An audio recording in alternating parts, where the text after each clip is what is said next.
आइए अब हम यह देख लेते हैं कि क्या एडजेक्टिव क्लॉज को एडजेक्टिव फ्रेज से रिप्लेस कर सकते हैं या एडजेक्टिव फ्रेज को एडजेक्टिव क्लॉज से रिप्लेस कर सकते हैं। एकदम कर सकते हैं, फ्रेज हो या क्लॉज हो। यदि वह एडजेक्टिव के नाम से जाना जा रहा है तो उसकी क्वालिटी वही होगी। एडजेक्टिव कहते किसको है? एडजेक्टिव कहते हैं उस वर्ड को जो किसी नाउन की विशेषता बताता है। और यदि कोई फ्रेज, फ्रेज मतलब क्या? A group of word which has sense but not complete sense. तो यदि कोई फ्रेज उसी तरह से एडजेक्टिव का काम करने लगे तो उस फ्रेज को एडजेक्टिव फ्रेज कहेंगे ना। और यदि कोई सबऑर्डिनेट क्लॉज एडजेक्टिव की तरह फंक्शन करने लगे तो वह क्लॉज भी एडजेक्टिव क्लॉज कहलाएगा। कभी कभी एग्जाम में पूछता है कि दिए हुए सेंटेंस में एडजेक्टिव फ्रेज हैं, उस फ्रेज को आप रिप्लेस कर दीजिए, उस फ्रेज के जगह पर आप एडजेक्टिव क्लॉज का प्रयोग कर लीजिए। तो कैसे करेंगे, आइए आते हैं देखते हैं। देखिए यहाँ पहला जो सेंटेंस है, the poet fondly gazed at the host of daffodils growing on the bank of the lake, है ना बेटा। यहां देखो, growing on the bank of the lake, growing on the bank of the lake, ये है ना बेटा। ये ग्रोइंग ऑन द बैंक ये फ्रेज है। ये किसकी विशेषता बता रहा है? डैफोडिल्स की बता रहा है।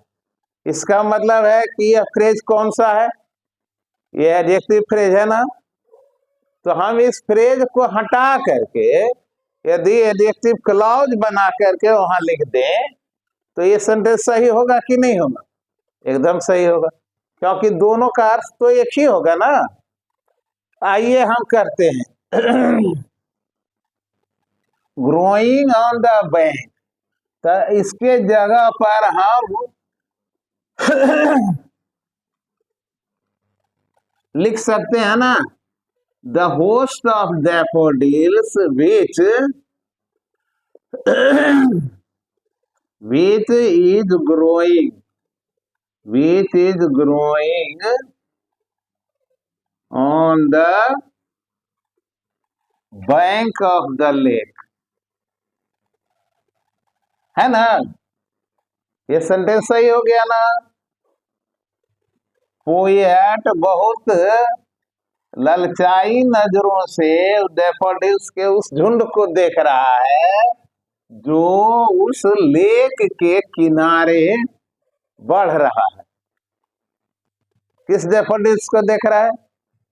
जो लेक के किनारे ग्रो कर रहा है, बढ़ रहा है। तो यहाँ which is growing on the lake, ये सबऑर्डिनेट क्लॉज है ना बेटा। और ये सबऑर्डिनेट क्लॉज किसकी विशेषता बता रहा है? डैफोडिल्स की। विशेषता बताना किसका काम है? एडजेक्टिव का। तो चूंकि एडजेक्टिव जैसा ही काम कर रहा है इसलिए ये एडजेक्टिव क्लॉज हुआ। हम लोगों ने एडजेक्टिव फ्रेज को हटा दिया और एडजेक्टिव क्लॉज को लगा दिया। अब दूसरा हम देखिए, it was her mother's hard work behind the scenes that helped her to perform well. अब यहां देखो बेटा, hard work behind the scene ये फ्रेज है ना। अब ये मदर की विशेषता बता रहा है। कैसी माँ? जो पर्दे के पीछे कठिन मेहनत करती है। तो इसी एडजेक्टिव फ्रेज को हमें रिप्लेस करना है एडजेक्टिव क्लॉज से। तो क्या लिखेंगे? Who works hard behind the scene, mothers who works hard behind the scene. बस बन गया ना। It was her mother who works hard behind the scenes that helped her to perform so well. बन गया ना। अब तीसरा में देखिए, gentleman seating in front of मी। अब ये seating in front of me ये क्या है? जेंटलमैन की विशेषता बता रहा है। वह आदमी जो हमारे सामने खड़ा है, तो उस आदमी की विशेषता बता रहा है बेटा। कौन आदमी? जो सामने खड़ा है। तो ये एडजेक्टिव फ्रेज है। हम इसको रिप्लेस करेंगे किससे? एडजेक्टिव क्लाउज से। तो क्या लिखेंगे? The man who is seating in front of me बस। Who is sitting in front of me ये सबऑर्डिनेट क्लॉज है, और वह किसकी विशेषता बता रहा है? जेंटलमैन की विशेषता बता रहा है। तो वह सबऑर्डिनेट क्लॉज किस नाम से जाना जाएगा? Adjective clause. तो इस तरह से हमने इसका भी रिप्लेस कर दिया। एडजेक्टिव फ्रेज था जिसको रिप्लेस करके एडजेक्टिव क्लॉज दिया। अब 4 नंबर सेंटेंस में देखिए, the student taken to see the plant returned quite impressed. बच्चे जो देखने प्लांट गए थे वह इम्प्रेस होकर के आए। तो ये देखो, टेकन टू सी है ना बेटा, ये फ्रेज है। इसको हम हटा देते हैं और क्या दे देते हैं? क्लाउज दे देते हैं, adjective clause. The student who is taken, जिसको ले गया जाया गया है, who is taken to see the plant returned quite impressed.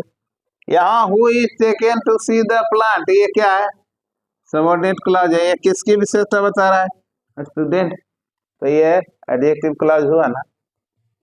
इस तरह से हम किसी भी क्लॉज को फ्रेज से रिप्लेस कर सकते हैं या किसी फ्रेज को क्लॉज से रिप्लेस कर सकते हैं। हाँ, दोनों एक ही टाइप का होना चाहिए।